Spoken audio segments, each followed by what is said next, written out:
बिस्मिल्लाहिर्रहमानिर्रहीम अस्सलाम वालेकुम रहमतुल्लाह। अब पूरा माहौल तैयार कर लिया गया है कि शहबाज शरीफ और पूरा का पूरा शरीफ ख़ानदान एक बार फिर से लंदन भागने की तैयारी करे। पूरा माहौल तैयार हो गया है और इनको नज़र आ रहा है कि अब हमारी हुकूमत क्योंकि दावतडोल हो चुकी है, हुकूमत के दिन गिने जा चुके हैं। आलमी सतह के ऊपर भी हमें ज़िल्लत और रसवाई का सामना करना पड़ा है और आलमी सतह के ऊपर जिस तरीके से इनको ज़िल्लत और रसवाई का सामना करना पड़ा है पिछले तकरीबन कोई हफ़्ता 10 दिन से मुतवातर के साथ मुसलसल इस तरह के वाक़यात हो रहे हैं, इस तरह की चीज़ें हो रही हैं, डेवलपमेंट्स हो रही हैं, इंसिडेंट्स हो रहे हैं, जिससे पता लगता है कि आलमी सतह के ऊपर तो ये ख़ानदान जो है मुकम्मल तौर पर ज़लील और रुसवा हो गया है। 2-3 वाक़यात हैं। पहली बात यह है कि जिस तरीके से एहसन इकबाल को ऑक्सफोर्ड यूनियन के इजलास के अंदर ज़िल्लत और रुसवाई का सामना करना पड़ा, वहाँ पर ना सिर्फ एहसन इकबाल को रगड़ा दिया गया, एहसन इकबाल को तनकीद का निशाना बनाया गया, बल्कि साथ ही साथ शहबाज शरीफ को भी वहाँ पर रगड़ा दिया गया और शहबाज शरीफ के ऊपर भी तनकीद की गई।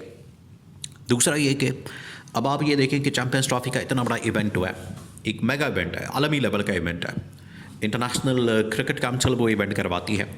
पाकिस्तान उसका मेज़बान था और पाकिस्तान मेज़बान होने के बावजूद वहाँ पर ना पाकिस्तान का कोई नुमाइंदा उसकी फ़ाइनल की सेरेमनी में प्रेजेंटेशन के अंदर या सेरेमनी के अंदर, सारा का सारा Indian cricket board, Indian officials, Indian cricket team, यानी इस वक्त इनकी इतनी नाकामी और फेलियर की वजह से इतना बड़ा इवेंट जो है वो सारा का सारा इंडिया ने कैप्चर किया हुआ। ये दूसरी इनकी नाकामी। तीसरी, अब आलमी सतह के ऊपर जो डेवलपमेंट्स हो रही हैं उसमें पाकिस्तान बिल्कुल इर्रेलेवेंट हो गया इनकी इन करतूतों की वजह से। तो पाकिस्तान अगर इर्रेलेवेंट हो गया तो आगे आप देखें कि फिर तो पाकिस्तान का अल्लाह ही हाफ़िज़ है। अब प्रॉब्लम ये बनी है कि ये तमाम की तमाम चीज़ें अब हुकूमत, आपको पता है कि हुकूमत कोई ज़िम्मेदारी लेने को तो तैयार नहीं होती। हुकूमत अपने पैरों पर तो पानी नहीं पड़ने देती। कोई भी काम इनके खाते में आप डाल देंगे, ये पकड़ के तो उसको दूसरे के खाते में डाल देंगे।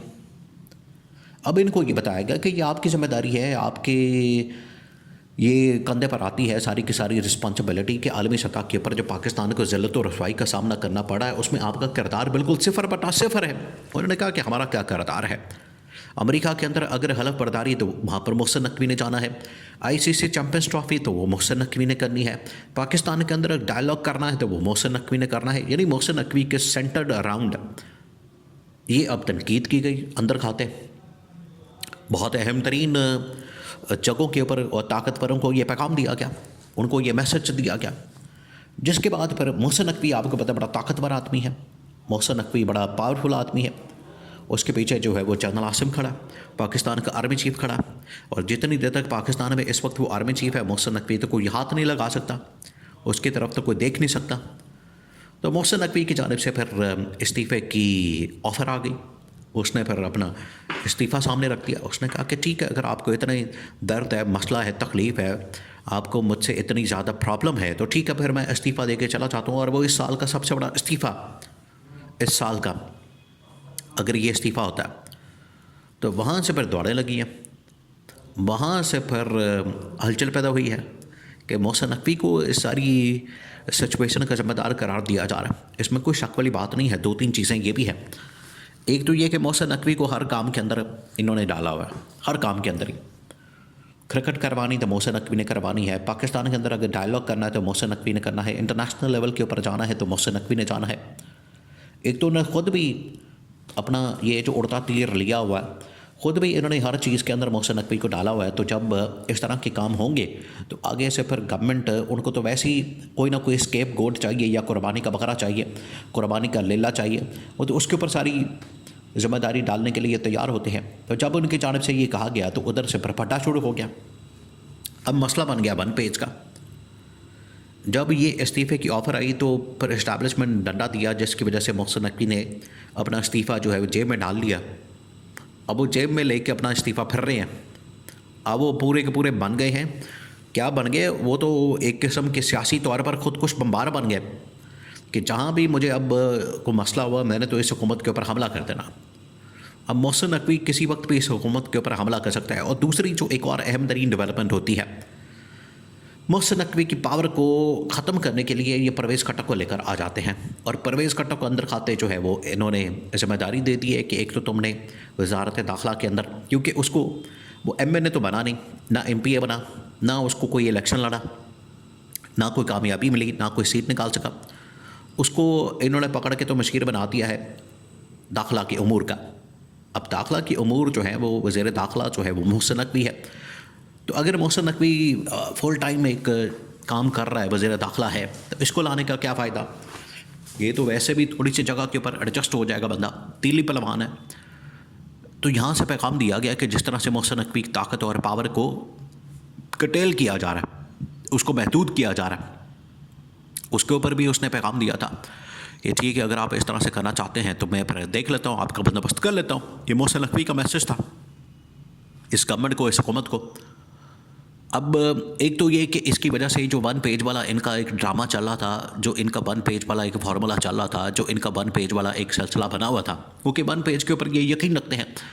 ये नज़रियाती लोग तो है नहीं, ना इन्होंने कभी सारी ज़िंदगी नज़रियाती सियासत की है, ना इन्होंने कभी सारी ज़िंदगी नज़रियात के ऊपर कभी को काम किया है, ना इनकी अप्रोच ऐसी है, ना सोच ऐसी है। हमेशा इन्होंने 2 नंबरियाँ की हैं, इस्टेब्लिशमेंट के कंधों पर चढ़कर आए हैं, कभी 2/3 मेजॉरिटी के नाम से, कभी किसी नाम से, कभी किसी नाम से। हमेशा से इनको इस्टेब्लिशमेंट की सपोर्ट रही और उसकी वजह से ये इक़्तिदार के अंदर आते हैं। ये बड़ी वाज़ेह बात है, बहुत वाज़ेह है। देखिए, एक कंपैरिजन अगर आप ड्रॉ करें इमरान खान के दरमियान और ये शरीफ ख़ानदान, जरदारी ख़ानदान, ये पिछले 77 सालों से, 77 ईयर्स से तमाम के तमाम लोग अगर फ़र्ज़ कर लें, इमरान खान भी उसी तरीके से आया जिस रास्ते से बाकी लोग आते हैं, फ़र्ज़ कर लें, लेकिन कम अज़ कम जब ये पावर से निकलते हैं, इक़्तिदार से निकलते हैं, ये क्या करते हैं? शरीफ ख़ानदान, जरदारी ख़ानदान, ये मुकमका करते हैं, डील करते हैं, NRO लेते हैं, एहतसाब से बचते हैं, हिसाब किताब से बचते हैं, जहाज़ पकड़ते हैं और लंदन भाग जाते हैं, सब के सब। बेनज़ीर भुट्टो भी इसी तरह से मुल्क से गायब हो जाती थी, दौड़ जाती थी, जिला वतनी अपने ऊपर खुद ही मसलत की हुई है, फिर उसका रोना भी रोते थे। इमरान खान तो कम से कम डट गया इस मामले में, तो इमरान खान इनसे मुनफरिद है, बिल्कुल अलग है। उसके पास तो ये इम्तियाजी स्टेटस है कि इमरान खान ने डील करके गया, इमरान खान ने नहीं NRO लिया, इमरान खान ने कोई मुकमका नहीं किया। तो ये जो इनका 1 पेज है वो तो बढ़ गया। और अब गवर्नमेंट को ये मैसेज आ गया है कि अगर आपने इस तरह से करना है, अपनी परफॉर्मेंस दिखाने की बजाय, कारकर्दगी दिखाने बजाय, सारा मलबा जो है वो आपने एक बंदे के ऊपर डालना है, मोहसिन नकवी के ऊपर। इसी वजह से इनका स्कैंडल निकाला गया, इसी वजह से इनको डंडा दिया गया, इसी वजह से इनको बदनाम किया गया, इनके खिलाफ कैंपेन चलाई गई, इनके खिलाफ प्रोपेगेंडा किया गया, क्योंकि ये उंगलबाजी कर रहे हैं। तो इनको फिर पैगाम दिया गया, मैसेज दिया गया कि बाज आ जाओ, बंदे के पुत्र बनो, इंसान बनो।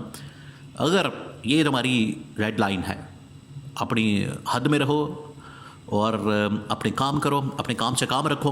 अगर तुमने रेड लाइन क्रॉस करने की कोशिश की तो तुम्हारी हुकूमत का बोरिया बिस्तर गोल करके 24 घंटे के अंदर अंदर घर भेज दिया जाएगा।